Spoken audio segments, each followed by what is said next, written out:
Мына ошентип экинчи күндүн таңы да аппак атты. Бул күнү таң эрте бата тилеп кой союлат.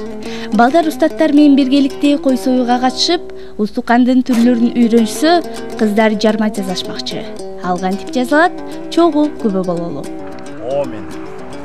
Ошол жандыктын жаны Кудайга, таны жерге, о жараткан Кудай. Ошо Кыргызстандын, кыргыз элинин келечеги бийикте турган, өнү өстүрө турган эр азаматтарыбыз көп болсун. Бай бакубаттуу Кыргызстанда жашайлы. Амин. Амин. Айтканыңыз келсин.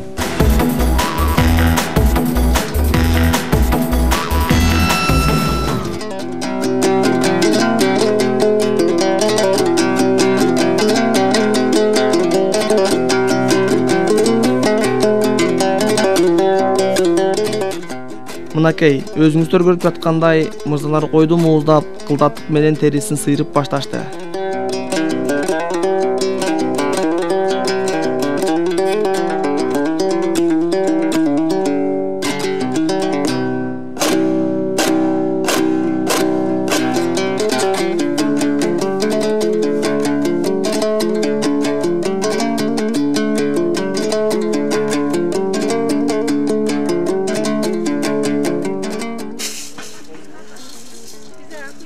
Ал эми бул учурда айымдар өздөрүнө тиешелүү жумуштарын аткарып, Кыргыздын улуттук суусундагы жарманы жасоого киришти.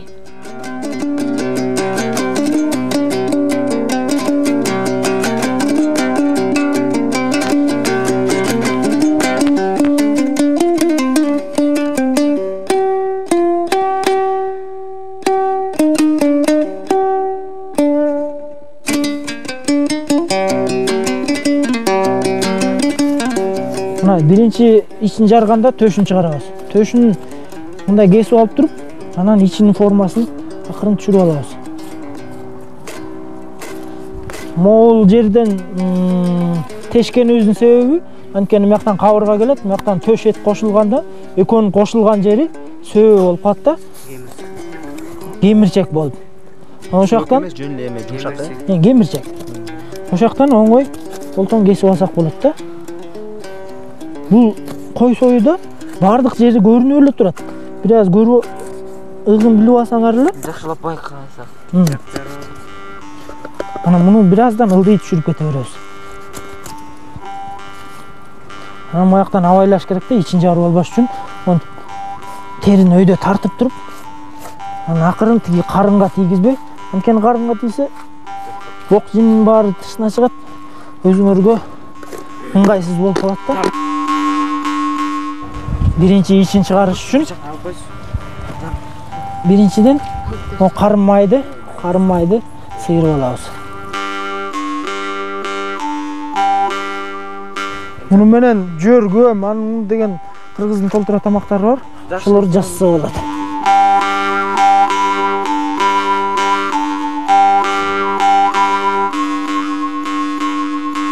Өттү акырын алып алыш керек. Өттү жарып алсаңар, этиңер ачуу болуп калат. Ошон үчүн өттү этияттык менен алып, муну алып канга кошуп салышыбыз керек.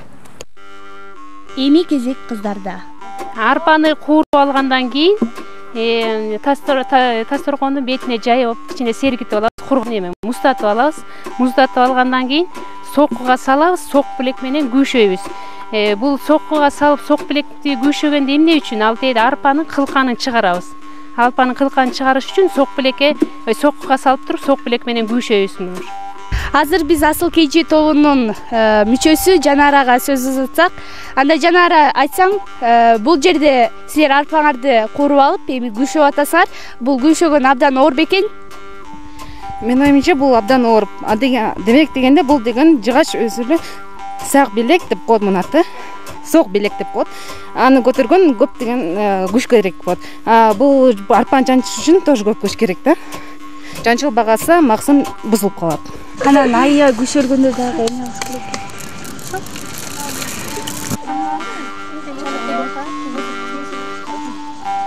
Арпаны күйшөп бүттүк. Андан кийин ошо арпанын деген кебектерин учуруш үчүн желпүрүн табактап коет. Мындай жайык темир табакка салып алып, шамалдын багытына карама каршы сапыра баштайбыз. Учуш керек.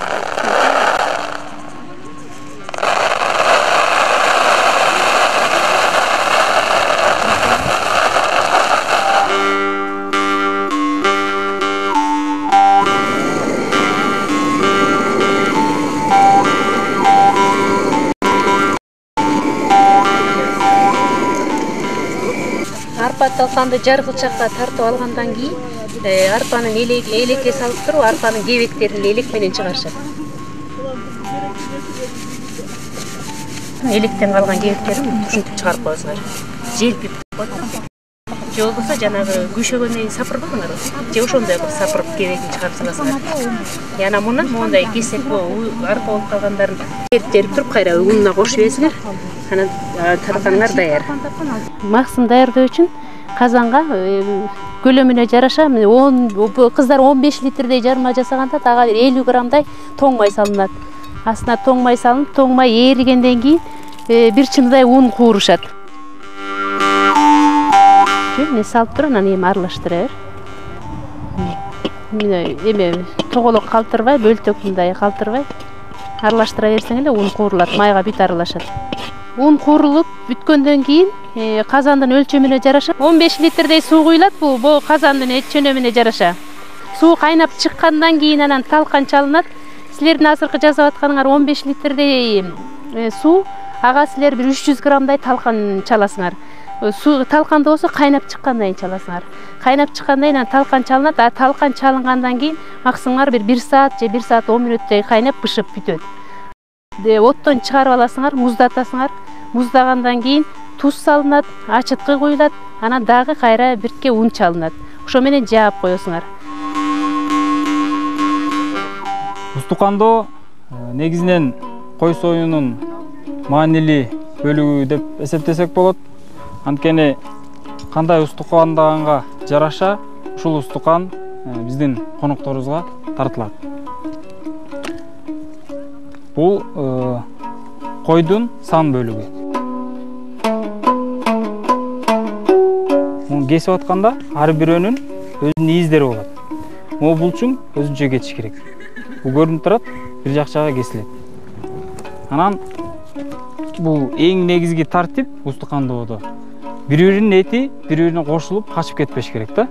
Ошон үчүн бир аз кесип алабыз муну. Кесип алгандан кийин качып кетпеш үчүн болжол менен бул жамбашта. Жамбаштын өлчөмүн алып алабыз.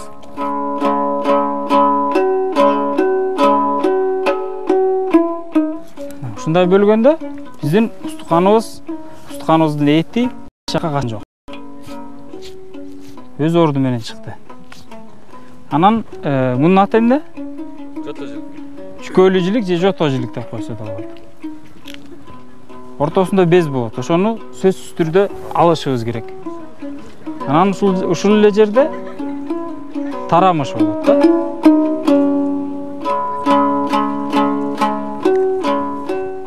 Бул негизги эрежелер, ушуларды сөзсүз түрдө аткарышыбыз керек. Бир устуканыбыз даяр. Бул эмне жилик? Бул кашка жилик деп коет. Бул мунун бояк жагында эттери көп. Томпокой эт турат. Бул казанга түшсө бышпай калышы мүмкүн орто жагы. Ошон үчүн жакшы бышыш үчүн ортосунан тартып коебуз. Ошондо бул эт, бул жилик жакшы бышат. Андан кийин бул эмне? Бул жамбаш. Жамбаштын бул ич жагында тарамыш болот да. Тарамыш. Бул тарамышты жууп салыш керек. Бул устуканыбыз даяр. Кийинкиси бул эмне? Кол, Мунакта өзүнүн эттери көрүнүп турат. Бул кара кабырга деп коет. Кара кабыргага өзүнө тиешелүү эттерин кесип алабыз. Бул кара кабырга, билесиңер, Анан тиги арткы жиликти мындайдан баштаганбыз, муну тескерисинен да, ичинен баштайбыз. Мында кармасаңар боякта томук болот. Кармап көрөлү, томук бар экен. ушул жактан кесебиз.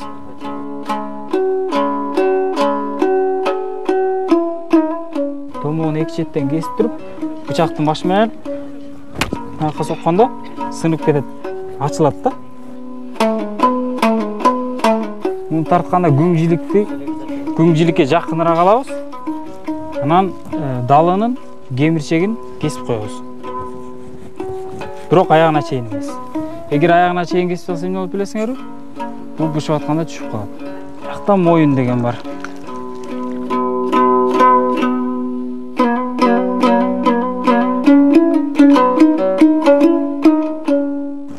Бирактагы кабырганы сындырбай чыгарыш керек. Анткени апаларыбыз, жеңелерибиз эт туруп атканда сынган кабыргага колун тилдирип алышы мүмкүн да.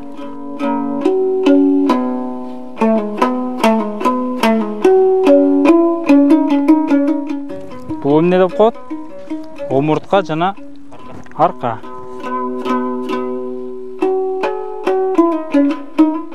Моюн да, моюн. Моюн омуртка деп коет. Могул этти эмне деп коет? Сулпет, ооба, туура сулпет. Бирок башкача аты да бар. Салат жасайт. Моюн эт деп коет. Бул моюн. Бул арканы бышкандан кийин, эгер мынтип кеспей койсо, бышкандан кийин кессең эзилип калышы мүмкүн да. Ушинтип кесип койгон ыңгайлуу, ылайыктуу болот.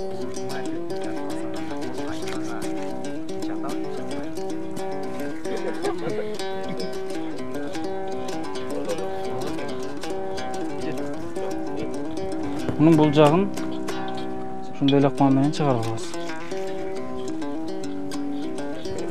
Мындай кесип койсок, эт тартканга кийин устуканда бөлгөндө бышкандан кийин ыңгайлуу болот да. Кыздар, сиздер жандан бери көрүп атасыңар, мал союлуп, андан кийин ичегилердин баардыгы жайланып, тазаланды.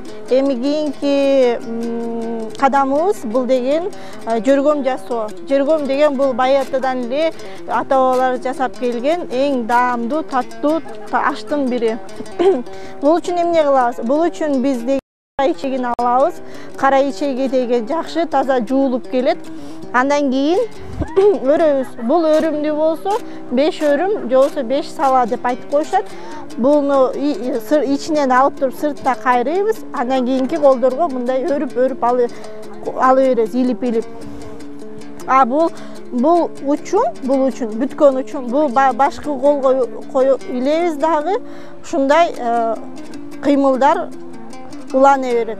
Уланып эле муну узун учун деген бош ташташыбыз керек. Себеби мындан кийинки кадамыбыз пиязды туурап туруп, андан кийин ич майга деген жайылып, ич май бунун ичине салынат.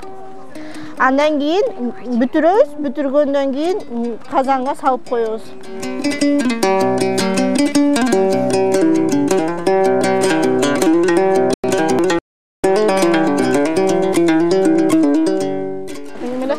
Бегим айдын өргөнү да ушундай жашынакай болду. Андан кийинки кадамыбыз бул кыздар ичегин өрүп атышканда биз пиязды осо мондай майда турайбыз. Болушунча майда болсо ошончо даамдуу болот жана бышканы да жакшы болот.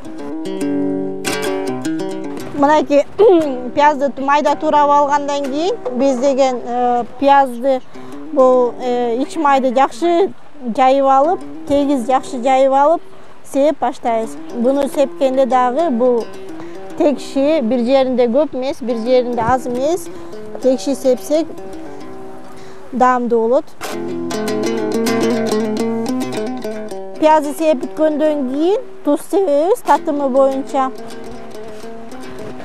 Андан кийин каалаганда же кара муш сепсеңиздер болот, же кызыл муш сепсеңиздер болот.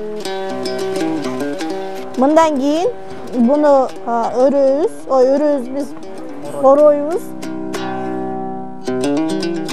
Мынакей кыздар көрүп атасыңар, бул дагы бир кыргыздын бир даамдуу тамактардын бири.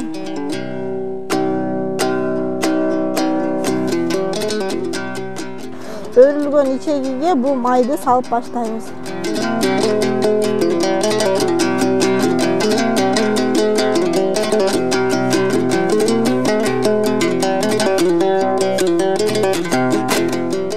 Мынакей өзүңүздөр көргөндөй биздин жүргөмүз даяр болду. Буну эми казанга салыш эле калды.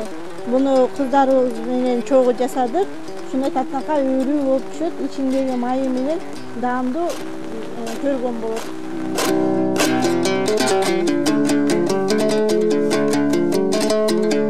Эми ушул жерден жакшыраак түшүнүп алгыла.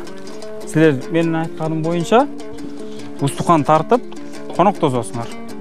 Бул карчыганда чыгаргандан кийин дароо эле муну кесип коет да. Эмне себептен кесип коет деп ойлойсуңар? Себеби деген ышкандай эти чыкат да. Ышканда могу үстүндөгү майды көрдүңөрбү? Мындай болуп калышы мүмкүн да.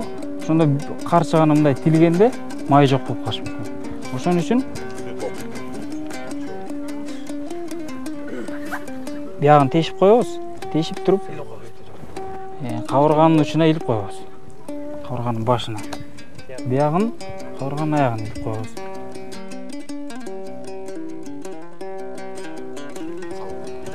Менен карчыгабыз даяр. Эми бул устукандар улуулугу боюнча тизилген. Сакалдуулугу боюнча. Эң биринчи куймулчак. Бул кимдерге берилет? Бул эң негизги сыйлуу конок, эң сыйлуу конок кудагыйларга берилет, же болбосо байбичелерге берилет. Куймулчак. Аял затына чоң апаларга берилет. Андан кийинки устукан жамбаш. Бул кимдерге берилет? Бул негизинен сакалдууларга берилет. Сакалдуу сыйлуу конокторго. Аял эркек дебей бериле берет. Андан кийинки жилик, эмне жилик? Эсиңерде калдыбы? Чүкөлүү жилик, же болбосо жото жилик деп коет. Бул да жамбаштан кийинки сакалдуу устуканга кирип кетет. Андан кийинки устукан кашка жилик. Бул да сакалдуу устукан жото жиликтен кийин. Андан кийинки сакалдуулук боюнча бул карчыга эсептелинет. Карчыганын карчыга майлуу болот. Анан мындайына бөлүнөт. Бул жагы эмне болуп кетет? Бияк сулпет, бул деген бул бөлүгү тураган эт катары кетет.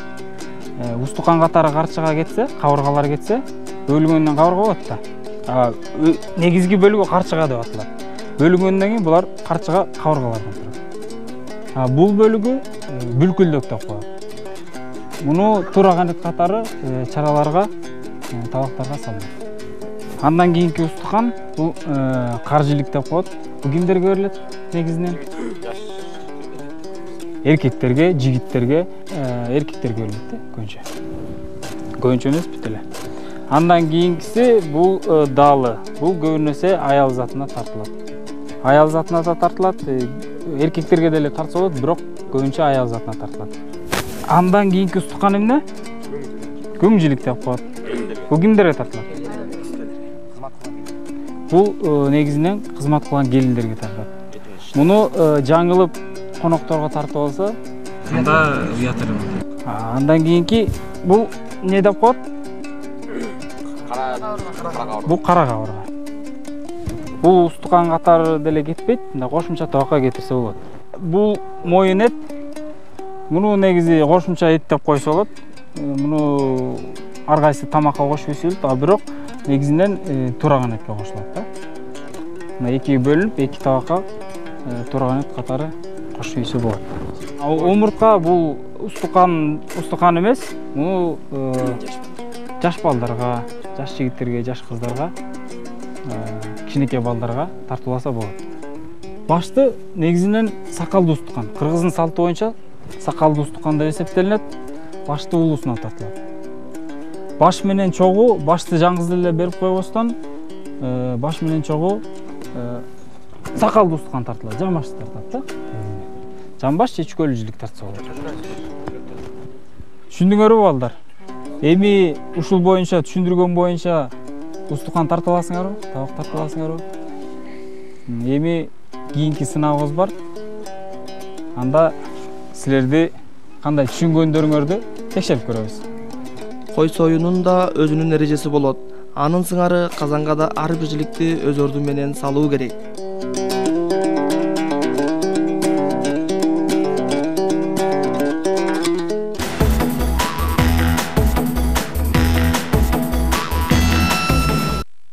Ошентип көңүлдүү маанай менен окуучулар кечти тосуп алышты да устукан тартуу сынагында беттешти. Мына азыр биздин Кыргызстан долбоорунун кезектеги иш-чарасына туш келдик. Азыр биз устукан тартуу сынагына кезек беребиз. Азыр бизге Мурас тобу өзүнүн меймандарын тосуп, ошол меймандарына устукан тартуу сынагынан өтүшөт. Азыр мен силерге ошо меймандар менен тааныштырып өтөйүн. Бул жерден төрдөн баштасак, эр тараптан белгилүү манасчыбыз Замир, андан кийин Камил манасчы, андан кийин Алмаз, өзүңөрдүн агайыңар, мени тааныйсыңар. Мелис менин атым, Болот агайыңар, Тилек агайыңар, анан Атай агайыңар.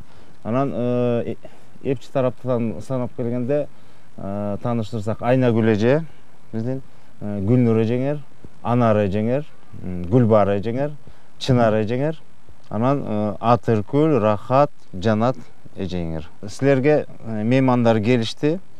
Силер кадимкидей өз үйүңөргө мейман тосуп атасыңар дагы. Бүт дастаркон салып, колго суу куюп, дастаркон салгандан баштап, ушу канча киши кандай болуп, бул жерде жолу боюнча, жашы боюнча ордун таап отурушту. Ошого карата эркек балдар табактарын жасайт дагы, кыздар болсо өздөрүнүн иштерин, дастаркон жайып, сорполорун куюп, баары кадимкидей мейман тоскондой болосуңар. Суроолор жокпу? Баары түшүнүктүү анда. Анда эмесе ишиңерге ийгилик.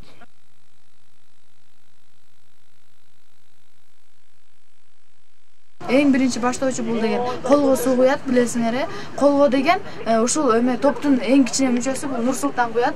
Нурсултан деген колго суу куюн жол-жоболорун өзүң билесиң бардыгын. Ошол жол-жоболор менен так эрежени аткарып колго суу куясың. Андан кийин дасторкон салынат, кыздар.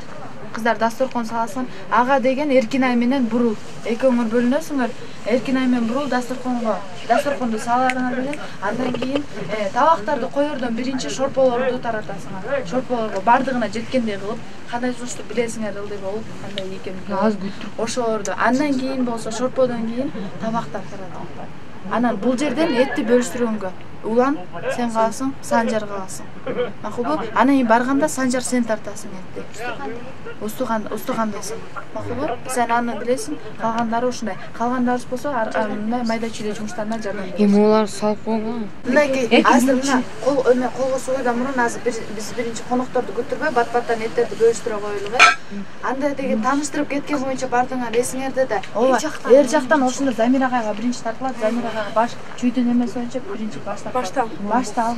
Санжар эркек келиндан. Оң кулакты кес. Каягыңыз? Оң кулак. Сен тийбейсиң, Нурсултан. Тийбейм, көрсөтүп атам. Калган суу куйөр эле? Жамбаштан. Ошондо эки жагын кошушубуз керек болчу. Жамбаш кошулбайт буга. Жамбаш кошулбайт башка. Жамбаш кошулбайт. Азыр кыздар эме чүккөн кыздар болсо. Жок, мына. Чүккө жиликти кошуп койгон. Кафедами. Мону этят. Этятта акырын. Зага саласыз жамбашка. Жамбашка неме кошуп койгон. Ошону.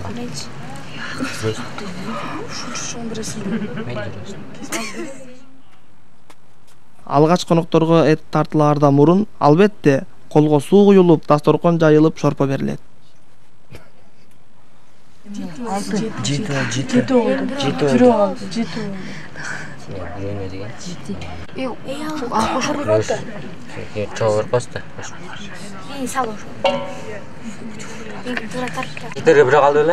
Ооба. Ашып калсаңыз нерсе болсоңар.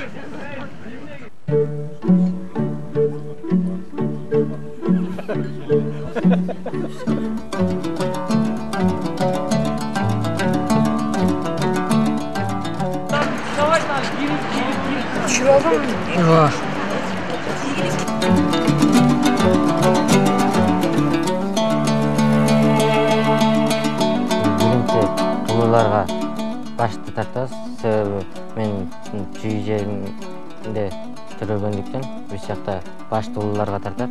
Ошончо мен башты улууларга тартам.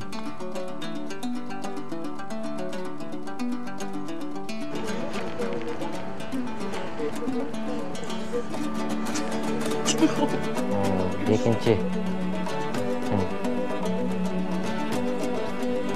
үлкен башты тартам.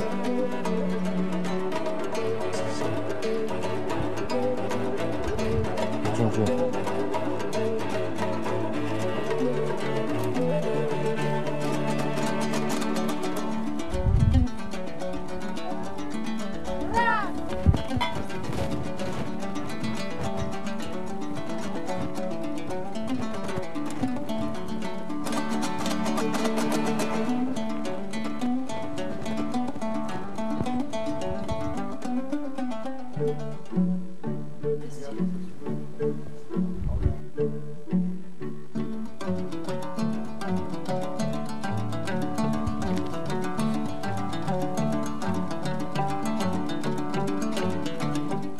Бул жерде мурастоо жаңылыштык кетирди.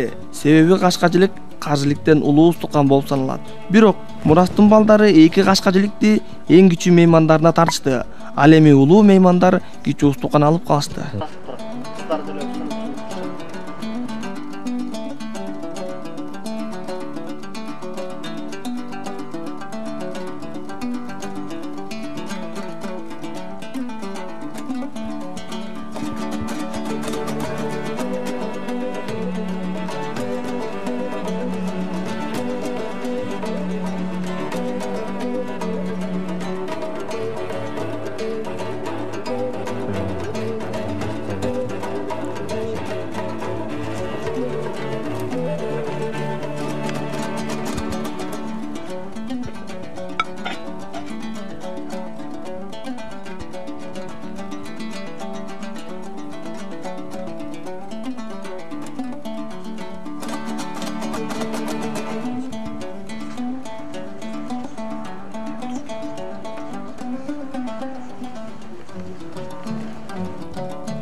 Бул жерде жаңылыштык менен карчыга тартылды. Негизи карчыга далыдан улуу устукан.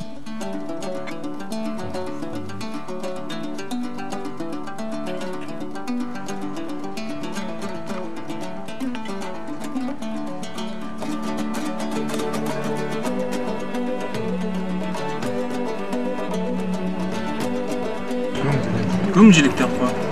Бул кимдерге тартылат? Муну жаңылып конокторго тартып алса, мында уят эле. Бул жерде мурастан эң одоно ката кетти. Тактап айтканда, мейманга тартылбачу күңжиликти бир эмес 3 жолу тартышты.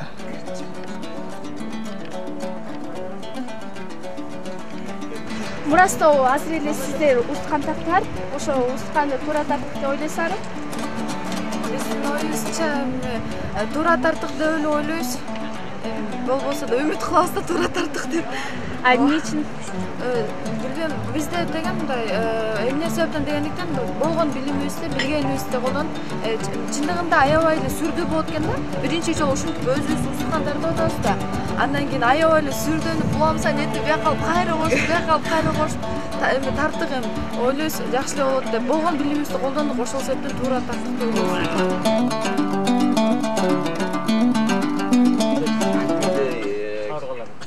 Кәмдім ағай маңызшы, жамбас береді. Жақсы сөйлесің. Замир аға маңызшы, баш, қош қол. Қош шунша. Жамбаш қош қол. Күнжілік. Ақылыңға жұл алып бағырай. Чүкөліккен, чүкөліні кім көрек? Еркектерге өледі, емеге. Жотожілік еркекке өледі. Бұны Мелисаға өледі. Камил аға.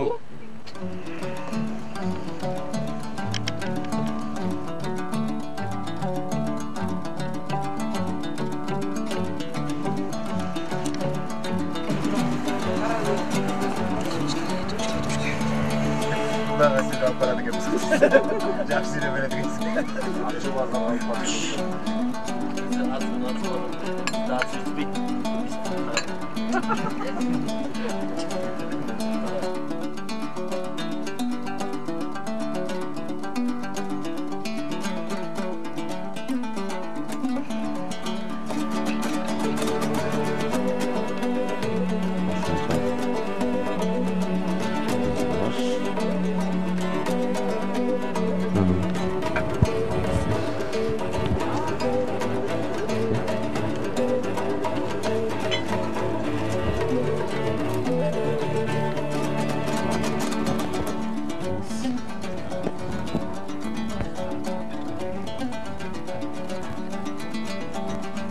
Замазай.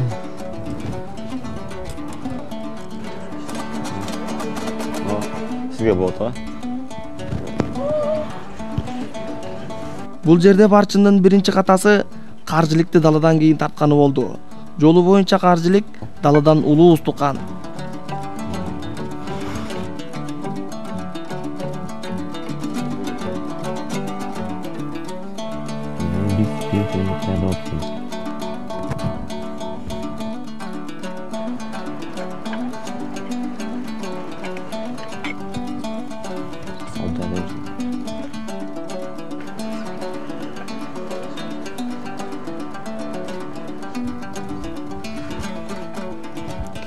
Бул каржылык деп коет.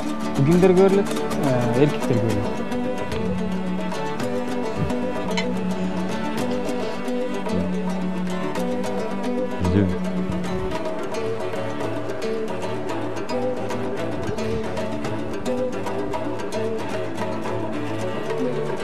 Мынакей Барчындын жигиттери күңжүлүктү меймандарга тартып ката кетиришти.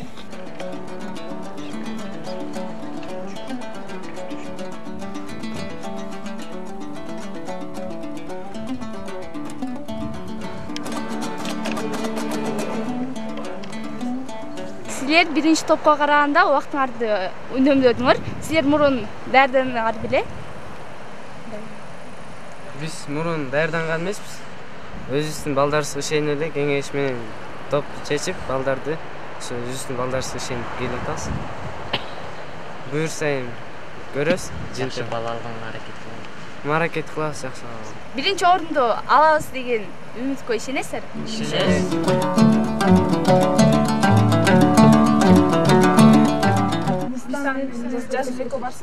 Суну сен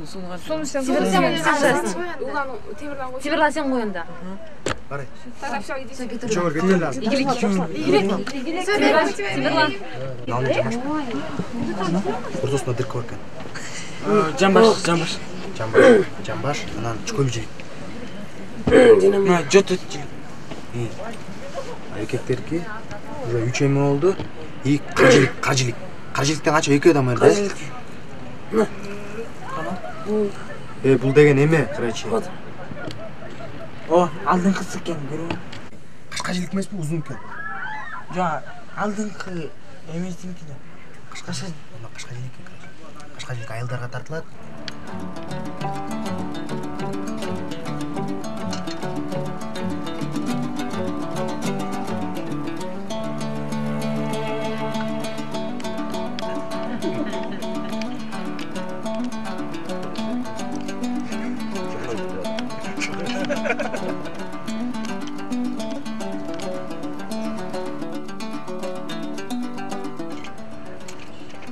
Эме биринчиден биз деген жамбашты улууларга тартып, конок болуп келгенден Замир агайга тартайлы. Буга жамбаш чөрөйлү. Чүкөлү жигит дегенде Камил Башты негизинен сакалдуу устукан. Кыргыздын салты боюнча сакалдуу устукан деп эсептелинет. Башты улуусуна тартылат. Баш менен чогуу сакалдуу устукан тартылат, жамбаш тартат да. Жамбаш же чүкөлү жигит тартса болот. Андан кийинки эмелер деген кашкажылык.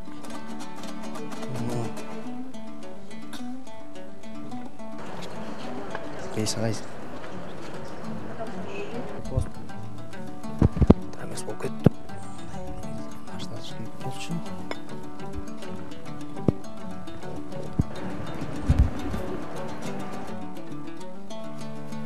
Бул жерде Асыл Кежинин балдары жаңылышты. Себеби кашкачылык жолу боюнча улуу, бирок аны даладан кийин тартышты. Берип көрсөт. Көрүлө. Андан кийин бул деген жамбаш. Экинчи эме.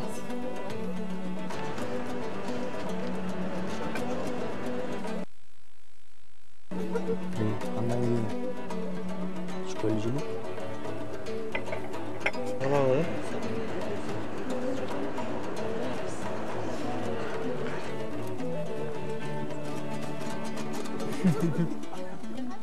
Ал эми бул жерден жигиттер эркектерге тартылчу каржылыкты аялдарга тартышты.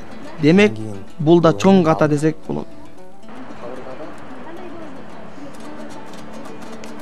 Мен бул жерлерге эме кабыргадан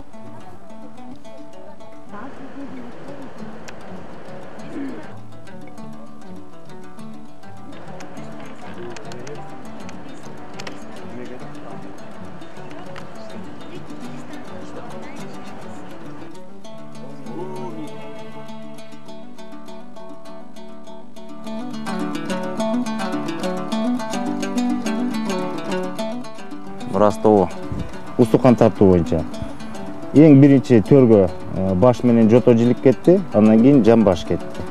Анан каржилик, далы, анан кашкажилик кетти. Ирети боюнча мисалы эң аягында силер кашкажиликтер койдуңар, алардын жолу боюнча каржилик менен далыдан улураак. Алар эң төмөнүнө кетти да. Кашкажилик улук. Кашкажилик өзү далыдан да, анан каржиликтен да улуу. Ал эки кашкажилик эң төмөн кетти дагы, анын үстүнө далы чыгып кетти, эки каржилик чыгып кетти. Түшүнөрбү? Ошол жерден туура эмес кетти. Анан эпчи тарапка куймулчак туура кетти, жамбаш кетти, жото-жилик, анан 3 күңжилик тартып койдуңар. Бул жерде туура эместик кетти. Биринчиден, мейман тоскондо күңчилик негизинен тартылбайт. Күңчилик эгерде мейман тосуп, үй ээси меймандар менен аралашып отурганда үй ээсинин келиндерине берилет да. А конокко мейманга негизи күңчилик тартылбайт. Ошону эске алып койгула. Бирок силер күңчиликке карчыга кошупсуңар. Карчыга эле тартып койсоңор ошол жетиштүү болмок. Карчыга өзү улук устукан да.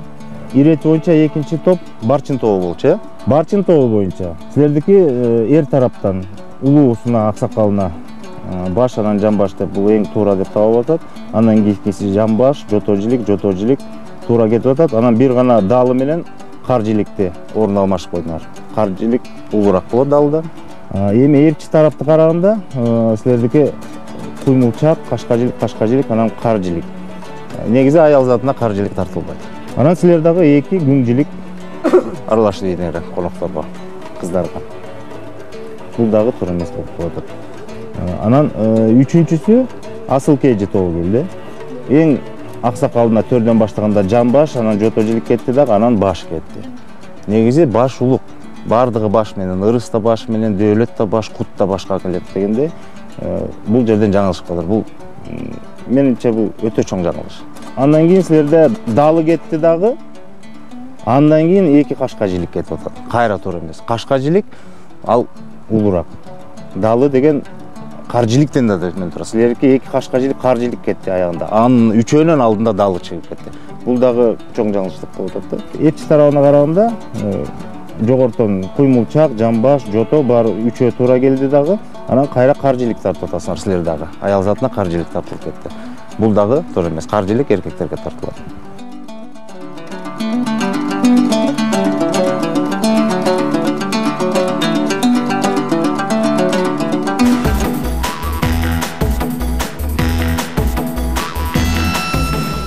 Ай чүрөккө догулган, ошондо да чүрөктүн карабашы. Манас кыргыздын кенчи, тарыхы, бүтпөс дастаны.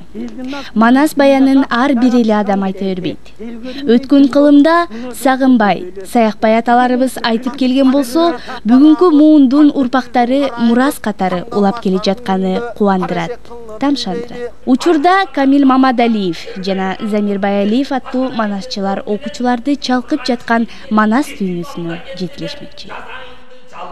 Жаратканга жанып, муну ошондон кабылдап, баардык эпостордун барып турган өлкөнү көрсө көз тойбос, укса кулак канбас укмушу бул албетте Манас деп улуу жазуучу атабыз Чыңгыз атабыз дүйнөгө даң салып, жар салып айтып келген эмеспи?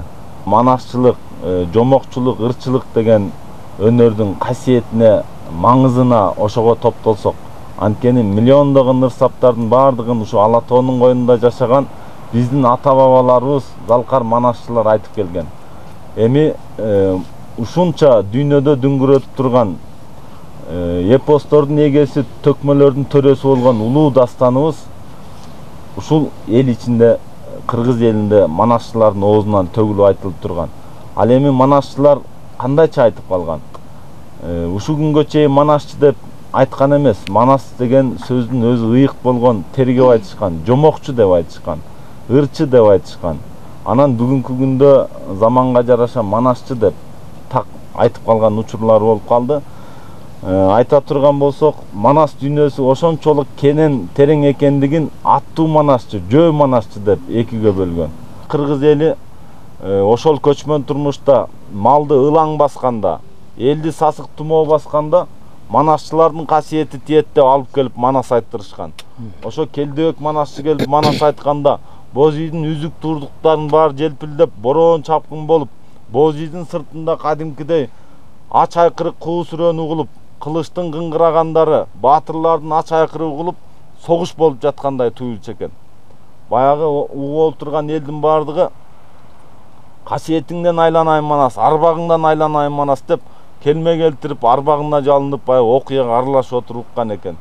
Ошондо төшөктө жаткан адам сакайып, тумоосунан айыгып, баягы ылаң баскан малдын баардыгы бир туягы чыгашасыз баардыгы аягып кетчү экен. Ошентип касиети тийчү экен ата-бабалардын айткан манасынан. Манас бул жандуу дүйнө болгон, жандуу эпос. Ар бир доордо айтылып келген улуу касиетке эгедер. Бул Манас жалпы кыргыз элинин байлыгы, көөнөргүс дөөлөтү башка элдерде жок. Бул манасчылык өнөр эч ким тартып алгыс кыргыз элинин ыйыктыктары, баалуулуктары, айса түгөнгүс кенчи болуп саналат. Бул дүйнө тааным өтө чексиз. Бир дагы элде жок. Оозеки дүйнө жүзүндөгү ар бир улуттун байыркылыгын ушул күнгө чейин Оозеки миллиондогон ырсат менен айтып келгендиги башка элдерден кезиктире албайбыз. Ошо чет элге чыгып калганда дагы биздин манасчынын барганынан эмес, Манас атанын даңкынан манасчыларды тосуп алганын өз көзүбүз менен күбө болдук да. Чындыгында Манас улуу касиет, кыргыз элинин руханий туу чокусу деп бекеринен айтпагандыгын мына Замир бир сир айтып кетти. Бул Манасты азыр окуу жайларга, башка жерлерге ушу Манас сабактары кирип атпайбы? Ушул сабакты биз минтип сабак өтөбүз да, Манасты ким изилдеген? Чоқан Валиханов изилдеген. Манасты ким жазган? Радлов жазган. Бул мүмкүн керек рас, бирок окуучулар үчүн, студенттер үчүн бул Манасты кызыктуу өтүш өтө кызыктуураак болбой калышы мүмкүн да. Себеп дегенде Манасты кызыктуу өтүш үчүн кандай кылыш керек? Манастын окуясынан башташ керек. Манастын төрөлүшүнөн башташ керек. Манастын түпкүлүгүнөн башташ керек. Ошондо барып туруп баягы окуучуларга, вуздарга, ошо студенттерге жеткиликтүү болуп, ошол окуяны алгандан кийин барып, окуяны өзөктүү окуяларды өзүнө сиңиргенден кийин анан барып ошол бул Манасты кимдер изилдеп калган экен деген кызыгуу пайда болот да. Ошондо Чоқан Валихановдун аты Манас эпосун жазгандыгы үчүн тарыхта калып атат да чындыгында. Көрдүңөрбү? Казактын окумуштуусу. Ошон үчүн ушул нерселерди биринчи ушу окууга жеткизүү үчүн Манастын өзөктүү окуяларынан башташ керек экен. Бабаларың байыртан кайыгынан кайылган, канча жандын мойнунда артыкча милдет тартылган, күпүлдөп айса күн түндөп керемет сырлар ачылган, сөздөр мети уюлуп аяламды чапчыган, күңгүр күрөп улулуп көктөн түшкөн чагылган, бабаларың келгенде ач акырык жаңырган, ошол күндө карасаң элеси көзгө тартылган, канча доорлор тирилип көз алдыңдан ағылған, ар бир дорда қалың жан жомогун айтып сагынган, ылаңдаган жан болсо, эпкин тийген мал болсо, ошондо жомокчусунан алдырткан, жомокчусу күпүлдеп айтып берсе күн түндө кызырдарып кайыптан, төшөктө калбай майыптан ылаңдаган мал эмес, ошондо жин чалгандар аңайыккан. Kayran enem çiğirde manastı tapkan biri kim yeni kimi varayın makul dese yeni kim tay torunu çavayın barbağın dese yeni kim kaybetim benim varayın razı bulsun yeni kim 99 uluya todoy bulgun karıya yeni kimi varayın elimden batan alay devo şentip kanı gey tay toru da budan da kuyruğun kuşayı menden tüydemi okuru tartçu ak nokta tay toruğa çak nokta başka çındap sal demi bapes tegen yeniken kuyruğun kuşayı menden tüydemi usu turgan bu karağa Çiğirdenin nurduğu Getelevenin var demi İki tize bügülüp Çiğirdenin aldıra Eleken gitti cügülüp Kağılayın heneke Manastı tapkan birikim 99 karıyam Todoy volgon oluyam O şu günde balanın Bağın sana balayın tay torunu çavayın aldığa gelse tay toru balamdın yüzün görüyün harta kalsa tay toru bir adamga bilgizbey bir adamga görgüzbey hacaldan murdan ölüyün hadinönü görüyün devo şenti veniken bata surrap dur dedi kaylanenin çığırdı ara kancayıp kurap Karap turgan kanışka Yemi batasın birdi çırkırap Hayranayın Оба, Манас баяны жалпы катышуучуларга чоң кызыгууну жаратты. Ар бир окуучуну өзүнө арбап турду. Кыргыз барда Манас өлбөйт, өчпөйт.